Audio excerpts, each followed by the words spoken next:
अब परमेश्वर ने आदम से कहा था कि तू वाटिका यानी अदन के बाग के सब वृक्षों का फल बिना खटके खा सकता है, पर भले या बुरे के ज्ञान का जो वृक्ष है उसका फल तू कभी न खाना, क्योंकि जिस दिन तू उसका फल खाएगा उसी दिन अवश्य मर जाएगा। पर हवा शैतान के बहकावे में आ जाती है और उस फल को खा लेती है, जिसके बारे में उत्पत्ति अध्याय 3 उसकी 6 आयत में लिखा। अतः जब स्त्री ने देखा कि उस वृक्ष का फल खाने के लिए अच्छा और देखने में मन भाव और बुद्धि देने के लिए चाहने योग्य भी है, तब उसने उसमें से तोड़कर खाया और अपने पति को भी दिया और उसने भी खाया। और इस तरह आदम और हवा ने परमेश्वर की आज्ञा को तोड़कर पाप किया। अब परमेश्वर ने पहले आदम और पहली हवा को अदन के बाग में से बाहर निकाल दिया। क्या इसके बाद परमेश्वर ने कोई दूसरा आदम या दूसरी हवा बनाई?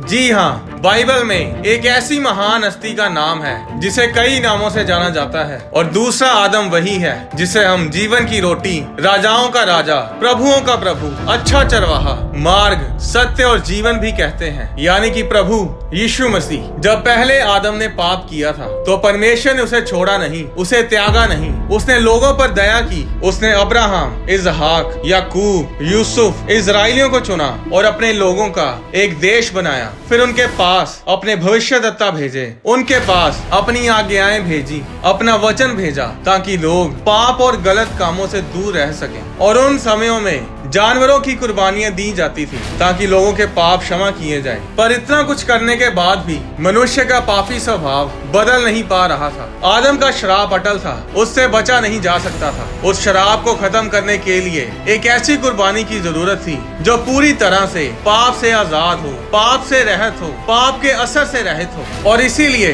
परमेश्वर ने अपने बेटे प्रभु यीशु मसीह को इस धरती पर इंसान बनाकर भेजा, आदम बनाकर भेजा। कोई भी आम इंसान उस कुर्बानी के लिए चुना नहीं जा सकता था, क्योंकि जो कोई भी पैदा होता था वो पाप ही के साथ पैदा होता था। वो पाप उसके बाप से उसके अंदर आता था। और इसीलिए यीशु मसीह का जन्म किसी इंसानी बाप के जरिए नहीं हुआ, बल्कि पवित्र आत्मा के द्वारा हुआ। मरियम पवित्र आत्मा के द्वारा गर्भवती हुई और उसने एक बेटे को जन्म दिया जिसका नाम यीशु रखा गया। यीशु मसीह परमेश्वर का बेटा है, वो सन ऑफ गॉड है। इसके बारे में और गहराई से मैं एक अलग वीडियो में बताऊंगा। जिस तरह पहला आदम पहले पाक था, वो बिना पाप के पैदा हुआ था, उसी तरह यीशु मसीह भी पाक थे और बिना पाप के पैदा हुए। पर पहले आदम ने पाप किया और उस पाप ने हमें परमेश्वर से दूर कर दिया। पर दूसरे आदम यानी यीशु मसीह ने कोई पाप नहीं किया, उसने पाप रहित जीवन जिया। हर परीक्षा पर वो जयवंत हुआ और उसकी कुर्बानी ने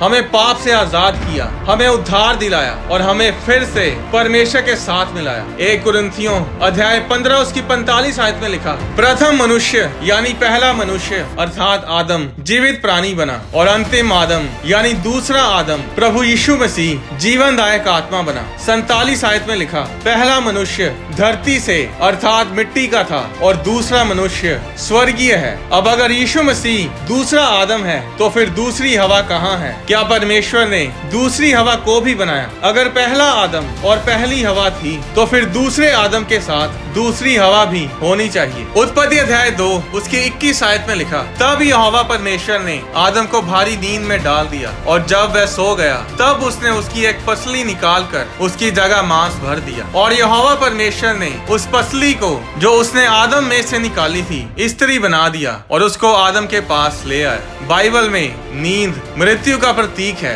नींद मरने की निशानी है। जिस तरह पहले आदम को परमेश्वर ने भारी नींद में डालकर उसकी पसली निकाली और पहली हवा को बनाया, उसी तरह परमेश्वर ने दूसरे आदम यानी प्रभु यीशु मसीह को गहरी नींद में डाला, यानी यीशु मसीह मारे गए। और इस दूसरे आदम के मरने पर भी एक हवा पैदा हुई। वो हवा है हम सब जो परमेश्वर में नया जन्म ले चुके हैं। वो हवा है कलीसिया यानी चर्च। पहली हवा का जन्म कैसे हुआ था? पहले आदम की पसली से। उसी तरह दूसरी हवा का जन्म भी दूसरे आदम यानी यीशु मसीह की पसली से हुआ। जब यीशु मसीह ने क्रूस पर अपने प्राण त्याग दिए थे तो यूहन्ना अध्याय 19 उसकी 34 आयत में लिखा, परंतु सैनिकों में से एक ने बर्छे से उसका पंजर भेदा और उसमें से तुरंत लहू और पानी निकला। यीशु मसीह की पसलियों में वो भाला मारा गया और उस दिन कलीसिया ने जन्म लिया। कलीसिया कौन है? कलीसिया यीशु मसीह की दुल्हन है। कलीसिया उस दूसरे आदम की हवा है।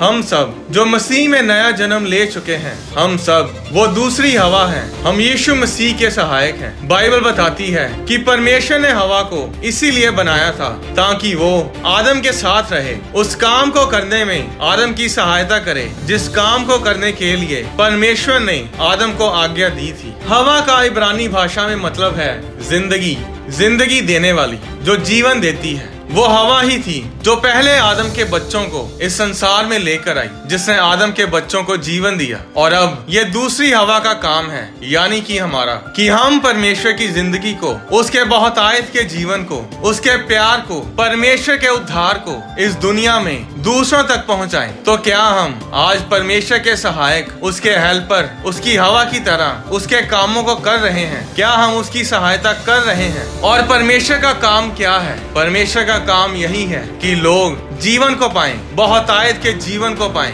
लोग पाप से आजाद हों और उद्धार को पाएं। बाइबल में लिखा है कि परमेश्वर ने संसार से ऐसा प्रेम किया कि उसने अपने इकलौते बेटे प्रभु यीशु मसीह को हमारे लिए दे दिया, ताकि जो कोई उस पर विश्वास करे वह नाश ना हो बल्कि अनंत जीवन पाए। परमेश्वर चाहता है कि लोग बचाए जाएं, लोग नाश ना हो बल्कि बहुतायत का जीवन ग्रहण करें। और यही काम हमारा है कि हम परमेश्वर की सहायता करें, कि हम लोगों तक परमेश्वर के सुसमाचार को पहुंचाएं, परमेश्वर के वचनों को पहुंचाएं, कि परमेश्वर उनका धर्म बदलने के लिए नहीं बल्कि उनका जीवन बदलने के लिए आया है। अपने जीवन को दूसरे आदम यानी यीशु मसीह की हवा की तरह जियो, परमेश्वर के सहायक बनकर उसके कामों को इस धरती पर करो, क्योंकि आप कोई मामूली से इंसान नहीं हैं। आप वो हैं जिसके अंदर से जीवन जल की नदियां बहती हैं। इफ्सियों अध्याय 5 उसकी 22 आयत में लिखा, हे पत्नियों, अपने पति के ऐसे अधीन रहो जैसे प्रभु के, क्योंकि पति पत्नी का सिर है, जैसे कि मसीह कलीसिया का सिर है और स्वयं ही देह का उद्धार करता है। यीशु मसीह कलीसिया का सिर है, यीशु मसीह दूल्हा है और कलीसिया दुल्हन है। यीशु मसीह आखिरी आदम है और कलीसिया आखिरी हवा है। हम सब जानते हैं कि परमेश्वर ने इंसान को अपनी समानता में बनाया, पर क्या कभी ऐसा हुआ है कि इंसान ने परमेश्वर को अपनी समानता में बनाया हो? आने वाली वीडियोस में मैं आपको बताऊंगा कि क्या कभी इंसान ने परमेश्वर को अपनी समानता में बनाया है। परमेश्वर के वचन से जुड़े गहरे भेदों की वीडियोस को देखने के लिए होली स्पिरिट प्रोडक्शंस चैनल को सब्सक्राइब करें और साथ ही बने बेल आइकन पर क्लिक करके ऑल नोटिफिकेशंस को सिलेक्ट करें, ताकि चैनल पर अपलोड की जाने वाली हर वीडियो आपके फोन में जरूर पहुंचे। अगर आप डोनेट करना चाहते हैं तो आप होली स्पिरिट प्रोडक्शंस के बैंक अकाउंट में या QR कोड के जरिए भी हमें अपनी डोनेशंस भेज सकते हैं। परमेश्वर आपको आशीष दे।